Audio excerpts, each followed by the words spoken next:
diventato movie guy? Ok. One of my main reasons for starting this channel was to actually talk about films that I like and directors that I like. The Beguiled, Sofia Coppola's latest film, played at Cannes this year. It actually played the day I left, so I never got to see it, which was sad.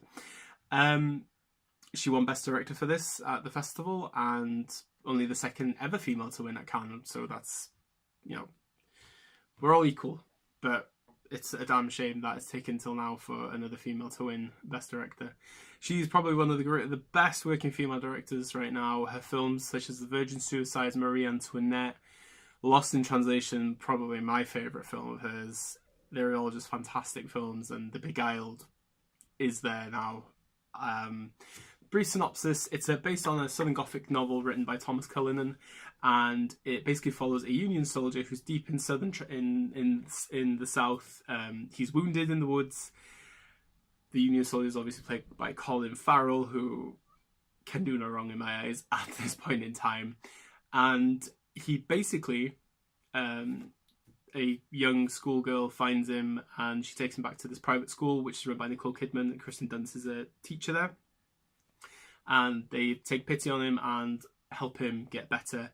But the temptation, the male temptation, leads us down a dark and very twisted road. So yeah, I would say that it was advertised more as a horror thriller, but it's more of a dramatic thriller, if you ask me. I think the wording and just the body movements and language of people is a bit more resonant than violence and gore. So yeah, just slightly missold. But does it really matter? It's a Coppola movie. I will go anyway. I went all the way to Liverpool, and I live in North Wales, to go see this one because I really, really, really, really wanted to see it, and the run was not that massive.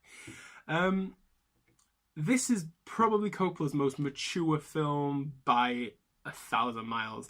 Just the way that she just controls the camera, it's all shot on film as well, which is great. Yeah, it does help the look of the film. It makes it feel a lot more authentic.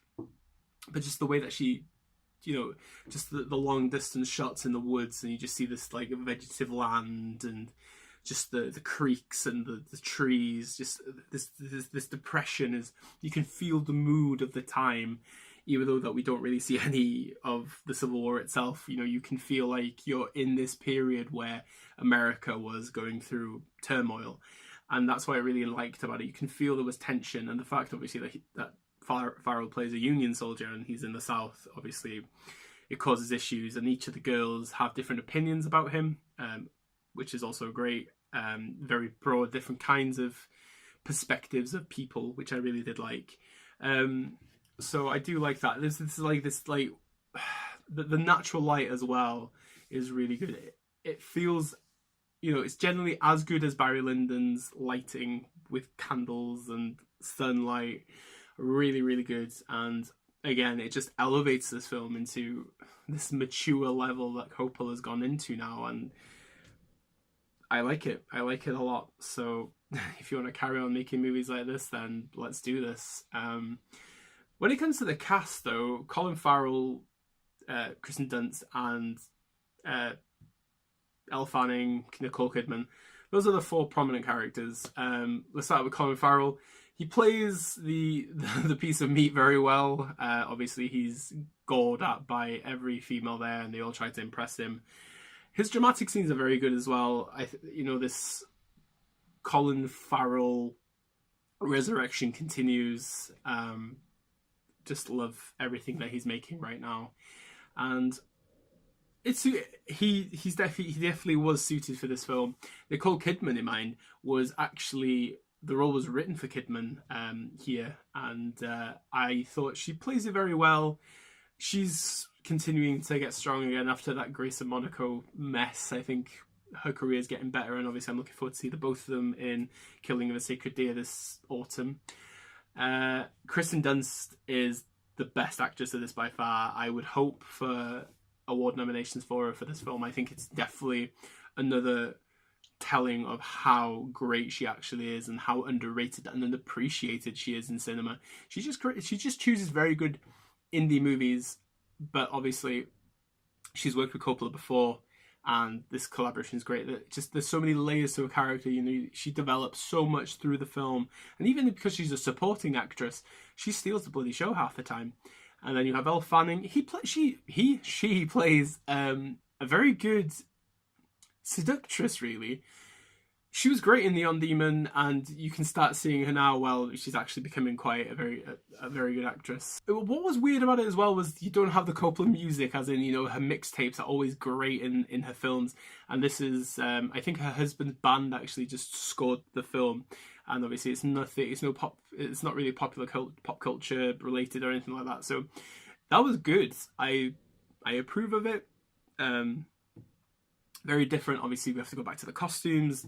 Coppola is always known for her fashion in her films. Obviously, Marie Antoinette probably is the most famous of them, but the Beguiled clothes, you know, just the look of everyone, the sets, the house. Obviously, the house is the house from Beyonce's Lemonade videos. So, you know, the authentication of everything from this period is great. And you know, I have a degree in modern history, by the way, so I will give it positive positive feedback in that historical aspect.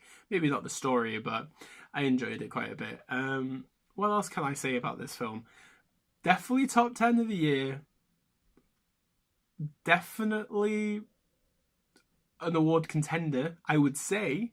Early days, obviously, but it's very surprising that this film was released in the summer. You think that it would have been a winter kind of film, but here we are. No complaints there. I'm glad that this summer has continued to roll quite well. 4 stars out of 5.